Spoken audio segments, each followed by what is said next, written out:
You should not be lifting that much weight alone this late. I can handle the weight. It is people I am still learning not to trust. Ironline needs someone polished enough to represent the future.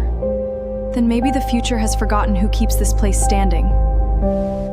I keep working harder, but somehow I disappear even more. You are not disappearing, Harper. They are simply afraid of what they would see if they looked closer. Tell me one thing that is real, because I cannot hear another empty promise. I lost my parents when I was 9. I built everything after that. You are suspended until we decide whether your behavior damaged the brand. That video is not the truth. Truth is rarely the part people remember. The empty gym hums with the rhythmic clang of dumbbells and the low buzz of flickering fluorescents at 9:47 p.m. Sweat tracing slow lines down Harper Lane's collarbone as she racks the final weight, her breath still ragged from the last set. The fluorescent lights flickering once, twice, then steadying like a held breath before releasing. A damp towel slides it across Harper's palm as she rolls her shoulders, her hazel green eyes catching the light even in faded gym clothes, no makeup. Sun-kissed freckles dusted across her nose, her sandy blonde hair falling in soft waves over her temples. Harper reaches for the next dumbbell when a low, measured voice cuts through the silence behind her. You shouldn't be lifting that heavy alone this late.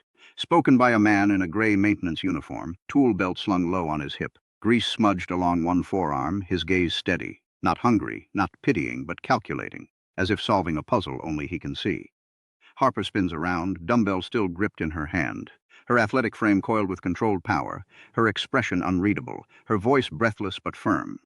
I'm fine, just closing up, her hazel green eyes locking onto the faint pale line across his wrist where an expensive watch once sat, now missing. The man nods once, turns back to the ventilation unit he's repairing. His movements precise, deliberate, his spine straight beneath the gray uniform, his silence louder than any words could be, the fluorescent lights humming above them like a heartbeat counting down to something unspoken. Harper catches the faint tan line on his wrist, the ghost of a watch she never saw him wear, and in that moment she doesn't know that the quiet man in the gray uniform owns the building she trains in, and 11 others just like it across the state, that he walked into her life wearing someone else's face. Harper Lane is 29 years old, her body a testament to years of real training. Not posed for photos, not filtered for likes, her toned shoulders carrying the weight of double shifts, her waist cutting sharply before flaring into strong, powerful hips, her thighs sculpted from years of squats and sprints, her stomach flat and defined without a single edit. Her sandy blonde hair falls in soft waves around her face, catching the light no matter how tired she looks, her hazel green eyes striking against sun-kissed skin dusted with freckles, her natural beauty standing out even in old gym clothes and no makeup, her gaze always on others, never on herself. Harper works mornings and evenings at Ironline Fitness, training members twice her income bracket for a fraction of what she's worth, picking up extra shifts, scrubbing equipment so a coworker with 2 kids can go home early, skipping her own lunch to walk an elderly client to his car when it rains, never complaining. Not about her aching knees, not about the studio apartment she shares with her ailing mother, not about the student loan notices piling up faster than her paychecks can clear. Victor Hale is 45, a reclusive billionaire chairman known in Forbes as a ghost tycoon, his public face reduced to a decade-old photograph recycled in every article, his empire built on silence, his wealth never filling the space where a family should have been. Victor grew up in a cramped apartment above a laundromat, orphaned at 9 when his parents died in a car accident, bounced between relatives who saw him as a burden, building Hale and Merrick out of sheer refusal to ever feel powerless again, surrounded by executives and lawyers, yet utterly alone. That week, Victor disappeared from his glass office tower without explanation, leaving his assistant a single instruction: cancel everything, vanishing into one of his own properties under a fake identity, wearing a stranger's uniform, watching how his company treats the people who keep it running when no executive is in the room. This time he chose the name Rob Michaels in the gray uniform of Ironline's overnight maintenance crew, telling himself it was due diligence, but in truth, searching for something he couldn't name, something buried under layers of titles and power. Ironline's regional COO, Claire Danvers, arrives 3 weeks into Victor's disguise to oversee a company-wide brand refresh, her sharp blazer and red lipstick making people trust her instantly and regret it just as fast, her voice like a scalpel wrapped in silk, her belief unshakable that appearances build empires. Claire announces a new ambassador program, handpicking trainers for marketing campaigns and social media, passing over Harper despite her stellar reviews and client satisfaction, instead choosing Brooke Ellery, an influencer with 200,000 followers and considerably less experience than Harper. Harper's numbers are excellent, Claire says, during the staff meeting, not quite looking at her voice smooth as polished glass. But the brand needs a certain polish, something more aspirational, the room falling into a silence that speaks volumes, everyone understanding an insult dressed up as feedback. The cuts come next. Harper's morning client roster quietly trimmed to make room for Brooke's curated sessions, her hours shrinking, her paycheck shrinking with them, her mother's medication bill sitting unopened on the kitchen counter for days because Harper can't bear to see the number again. The live stream comes after, Brooke filming a promotional session in the main studio when a resistance band snaps, sending a weight rack clattering to the floor, Brooke turning to the camera with a laugh, gesturing toward Harper, who rushes over to help reset the equipment. "This is why we have real trainers around," Brooke says sweetly, her voice dripping with false sincerity. "The ones who just do the heavy lifting. No offense, sweetie, some people just aren't built for the spotlight." The comments on the screen lighting up with laughter as Harper's face burns, her hands trembling as she stacks the weights and walks away, saying nothing because it's never worked before. Across the gym floor, Victor sets down his mop, his jaw tightening in a way it hasn't in years, his eyes darkening with a quiet fury he hasn't felt since childhood, when cruelty was dressed up as concern and he had no power to stop it. That night, after closing, Victor finds Harper sitting alone on the back steps of the building, her phone glowing with the live stream comments still fresh on the screen, her hazel green eyes red-rimmed, her shoulders slumped with exhaustion she never lets show. He sits down a respectful distance away, his movements controlled, his voice low and steady. "You're not going to say something clever to make me feel better?" Harper asks without looking up, her voice raw with exhaustion, her gaze fixed on the screen where the comments still mock her. "No," Rob says, his voice firm, his eyes steady on the fluorescent lights above them, "because there's nothing clever about what happened in there." His words cutting through the noise of her self-doubt like a knife, his calm demeanor not matching a man who mops floors for a living. Harper looks at him properly then, really looks, her hazel green eyes widening slightly as she takes in the way he carries himself, spine straight, eyes steady, like someone accustomed to being listened to, her gaze drifting to the faint pale band on his wrist again. "You used to wear a watch," she says, her voice softening, her curiosity piqued, her fingers twitching like she wants to reach out and touch the ghost of it on his skin. He glances down at his wrist, caught off guard for half a second, his expression flickering with something raw before he smooths it away. "A long time ago," he says, his voice quieter now, his gaze drifting to the flickering lights above them. "She doesn't push, not like others would, not like the world has trained her to. Harper never pushing anyone for more than they're ready to give, maybe because she knows what it feels like to be pushed for things she can't offer." Over the following 2 weeks, something quiet takes root between them. Rob starts leaving a protein bar on Harper's station when her shift runs long, his movements deliberate, his gaze lingering just a second too long. He fixes the broken locker she complained about without being asked, his hands steady, his focus precise, the tool belt at his hip a constant reminder of the man beneath the uniform. When her mother's condition worsens and Harper breaks down crying in the supply closet, thinking she's alone, Rob finds her there, his presence a silent comfort, his voice a low murmur. "Tell me something true," she whispers, her voice shaking, her eyes red-rimmed. "Nobody ever tells me anything true." Rob is quiet for a long moment, his hands still, his gaze steady on her face. "I lost my parents when I was 9, he finally says, his voice steady, his eyes dark with memories he's buried for years. "Car accident. I spent the next 10 years feeling like a problem someone had to solve." Harper's eyes soften, her voice barely above a whisper. "Did it work? Proving it?" Her gaze locked onto his, searching for something real beneath the gray uniform and grease-stained forearms. "Not the way I thought it would," he admits, his voice rough, his hands flexing at his sides. "Money doesn't make the 9-year-old stop feeling forgotten." His words hitting Harper like a physical force, her chest tightening with something she's never allowed herself to feel before. Neither of them notices that night that Rob has almost said too much. Details specific enough that anyone paying close attention could trace them back to profiles written about Victor Hale himself. Harper too lost in the moment to notice the weight of his words. Meanwhile, unseen by either of them, Victor begins quietly gathering what he needs, late at night using an old employee badge that still grants him system access, pulling internal emails between Claire and the marketing department, financial records showing inflated invoices tied to Brooke's ambassador contract. The most damning find is buried in messages between Claire and Grant Mercer, a minority shareholder who spent 2 years quietly trying to force a board vote against Victor. Their words a blueprint for corporate sabotage wrapped in polished professionalism. Claire isn't just running a brand refresh. She's staging a performance, manufacturing evidence that morale at Ironline is collapsing under Victor's absentee leadership. Building a case to help Mercer force a no-confidence vote at the next shareholder meeting, Harper unknowingly becoming collateral damage in a war she doesn't even know exists. The blow lands on a Thursday morning when Harper arrives for her shift to find Claire waiting by the front desk, a printed document in hand and an expression arranged into practiced sympathy, her red lipstick sharp against her pale skin. Inside the small office at the back, Claire slides the paper across the desk. A formal complaint filed by a client accusing Harper of being verbally aggressive during a session. Attached a video clip showing Harper's face twisted in what looks like anger as she gestures sharply at someone off camera. "I never said any of that," Harper says, her voice trembling, her hazel green eyes wide with disbelief. "That's not. I was demonstrating a form correction. That client laughed about it after. I have message threads." Her hands shaking as she pulls out her phone, her fingers fumbling with the screen. "I understand this is upsetting," Claire says, her voice smooth as glass, her gaze never wavering. "But given the sensitivity of our current rebrand, we can't risk this kind of exposure. Effective today, you're suspended pending review," her words landing like a blade, cutting deeper than any dumbbell ever could. Harper's stomach drops through the floor, her breath catching in her throat. "My mother has a hospital appointment next week.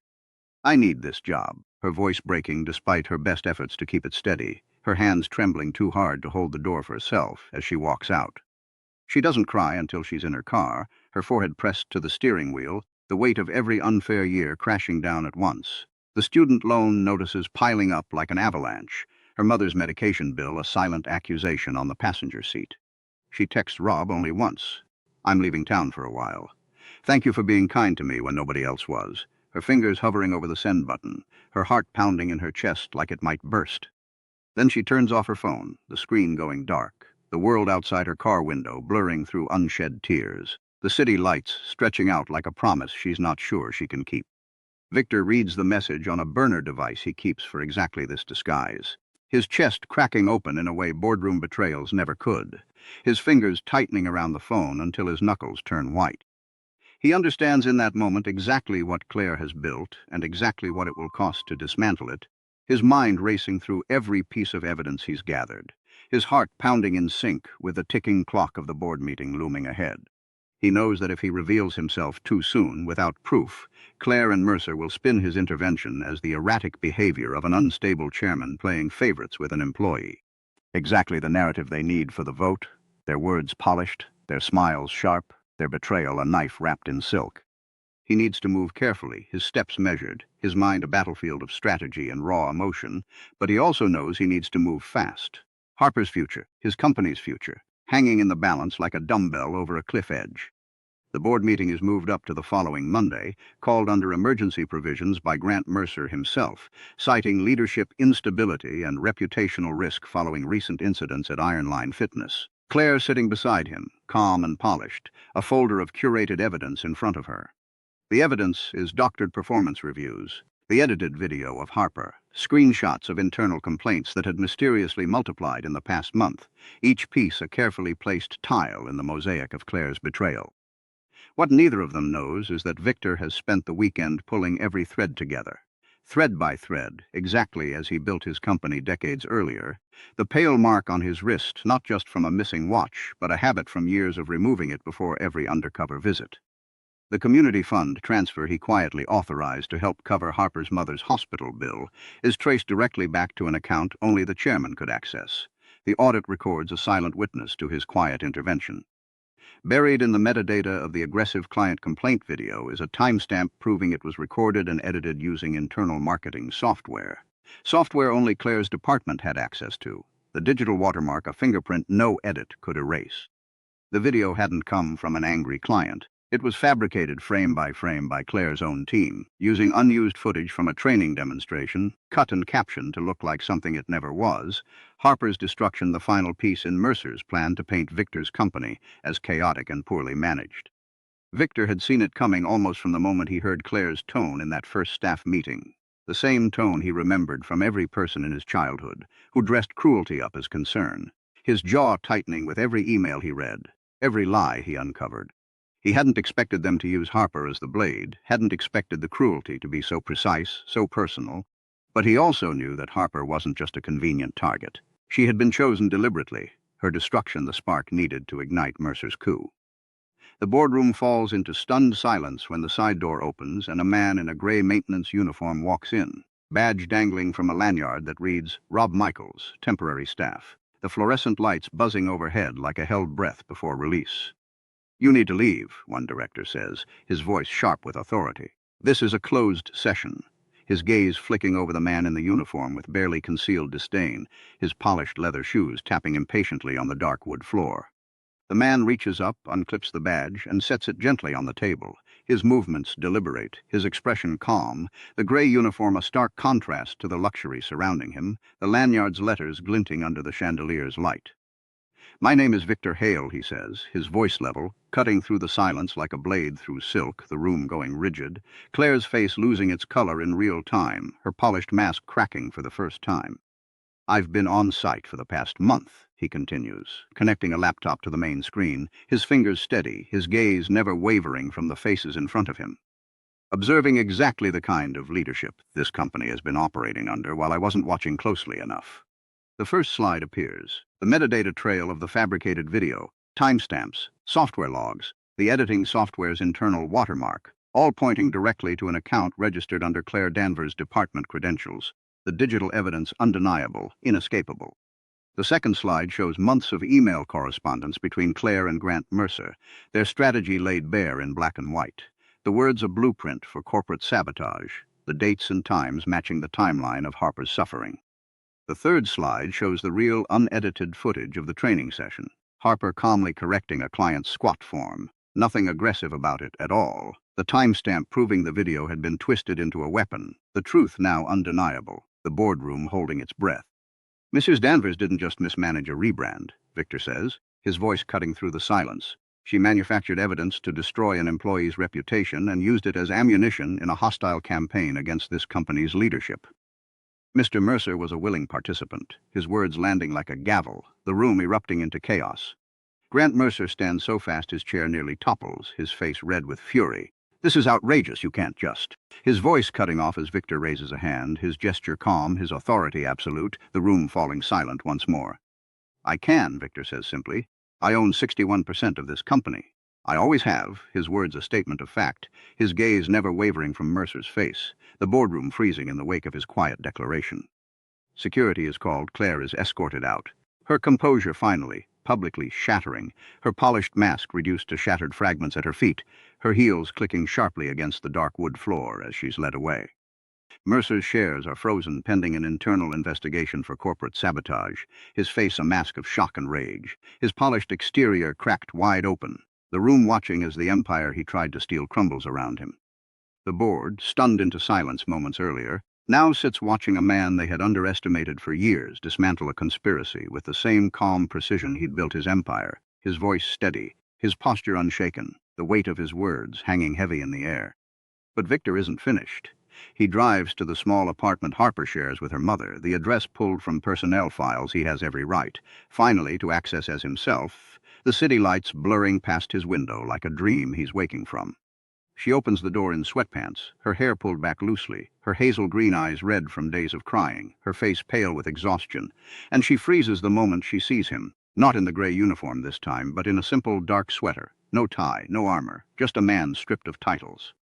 Rob? She whispers, her voice confused, her gaze flicking over his face, searching for the maintenance man she thought she knew, the man who once sat beside her on cold back steps and told her something true when nobody else ever had. My name is Victor, he says gently, his voice raw with emotion. Victor Hale, I own Ironline. I own Hale and Merrick, and every word I ever said to you on that back step was true, every single one. His words a confession, a promise, a vow, all wrapped into one. Harper stares at him, 100 emotions crashing through her chest at once. Betrayal, anger, confusion, and beneath it all, a flicker of something she's never let herself feel before, something she's not sure she can trust. You lied to me, she whispers, her voice shaking, her hands trembling at her sides, her heart pounding so hard she's sure he can hear it. her gaze locked onto his, searching for the truth beneath the polished exterior. "I hid something from you," he corrects softly, his voice steady despite the storm inside him. "I never lied about who I actually am underneath it. I need you to know the difference because it matters more than anything else I could say right now." His words a balm to her wounded pride, a salve to her shattered trust. He tells her everything: the fabricated video, the metadata, the boardroom, Claire's impending arrest, Mercer's frozen shares, the truth laid bare in front of the entire company leadership less than 3 hours earlier, his voice never wavering, his gaze never leaving hers. Harper sinks onto the doorstep, her legs no longer able to hold the weight of it all, her breath coming in shallow gasps, her hazel green eyes wide with disbelief. "You could have told me. Any of those nights." Her voice raw with pain, her heart aching with the weight of what could have been. "I know," he says, kneeling in front of her, his hands hovering just above hers, not touching, not intruding, giving her space to breathe, to process, to decide if she can ever forgive him. "I was scared that the moment you knew who I really was, you'd stop seeing me the way you did. You were the only person in years who looked at me like I was just a person, not a name on a building." His words a confession, a plea, a promise, all rolled into one, his voice cracking with emotion he's never let himself feel before. 6 months later, Ironline Fitness looks different. Not glossier, not more polished, but fuller somehow, warmer, the fluorescent lights no longer buzzing with tension, the dumbbells no longer a symbol of Harper's silent suffering. Claire's charges move through the courts quietly, her polished mask shattered beyond repair, her alliances crumbling like the empire she tried to steal, Mercer's shares sold and vanished from every board he'd ever touched. A new employee review board, staffed partly by frontline trainers instead of executives alone, now reviews every major decision before it reaches corporate, Harper's voice one of the loudest in the room, her hazel green eyes sharp with experience. Harper has been offered, and accepted, the newly created role of Director of Trainer Advocacy across the entire Halen Merrick Fitness division. A real position, with a real office, earned through the same skills that had always made her exceptional, now finally given the recognition they deserve. Victor made sure, deliberately, not to sit anywhere near the interview panel that hired her, his presence a silent support, his faith in her absolute, his actions speaking louder than any words ever could. Her mother's treatments are fully covered, not as charity, but as part of an employee healthcare overhaul Harper herself proposed and helped design. The new policy a testament to the change Victor has wrought, the system redesigned from the ground up. On a warm evening in early autumn, Victor finds Harper exactly where he always seems to find the people who matter most to him. In the gym, after hours, the fluorescent lights humming steady above her as she finishes racking the last set of weights.